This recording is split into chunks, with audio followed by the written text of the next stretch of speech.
Selamat pagi, selamat siang, dan selamat malam. Perkenalkan, nama saya Koresy dari kelas Hukum Organisasi Internasional A, dan berikut video presentasi tentang organisasi internasional.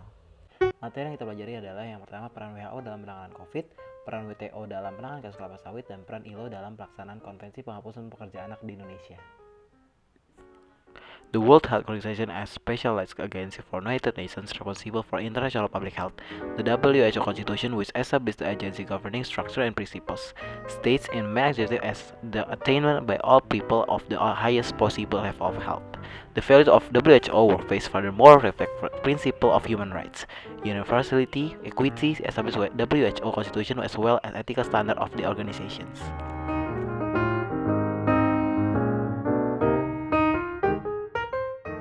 This is the role of WHO toward COVID-19. First, helping countries to prepare and respond. Preparedness and response plan, which identifies the major action countries need to take and the resources needed to carry them out. The plan which the updated fresh information and data to improve. The second one is providing accurate information, boosting the journalists. To ensure information is correct and helpful, WHO set a team to give everyone access timely, accurate, easy to understand the advice from the trusted sources.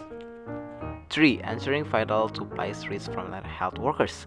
Personal protective equipment is essential to ensure health professionals are able to safely live, including their own. So far, WHO has shipped more than 2 million items of personal protective equipment to 133 countries. 4. Training and mobilizing health workers. WHO is aiming to train millions of health workers via its open WHO platform. Users take part in worldwide social training network based on interactive online courses and materials covering a variety of subjects. Next, we will learn about World Trade Organization. The World Trade Organization, or WTO, is the only global international organization dealing with the rules of trade between nations, and it's heard of WTO agreements negotiated and signed by the bulk of world's trading nations and ratified by the parliaments. The goal is to ensure the trade flows smoothly, predictably, and freely as possible. In this case, we will talk about palm oil case Indonesia versus European Union. The EU imposed the countervailing duties of 8% to 18% of biodiesel from Indonesia, the world's largest producer of palm oil, to counter alignment government subsidies enjoyed by the producer in the country. Jakarta is vowed to retaliate with the counter tariff to 20% to 25% of EU dairy product. So you can see the table in here. Further steps to save its export trade items by filing a lawsuit against the European Union throughout the WTO. Indonesia considers that the policy to stop the palm oil export is not in line. So what is the role of WTO for palm oil case Indonesia versus EU? The first one is WTO Secretariat provide the updates about the technical assistance of capacity building activities on the website environment database.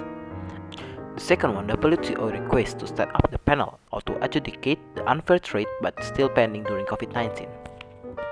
Indonesia also has submitted the request for consultation to the WTO for anti-dumping agreements. Next, we will talk about ILO. The main aim of ILO are to promote rights at work, encourage decent employment opportunities, and change social protection and strengthen dialogue on work-related issues. In the heart of Indonesia's tobacco industry, children grow up with cigarettes, the result of their labor at family-owned tobacco plantations. From the age of So what is the role of ILO toward the implementation of the Convention of Elimination of Child Labor in Indonesia?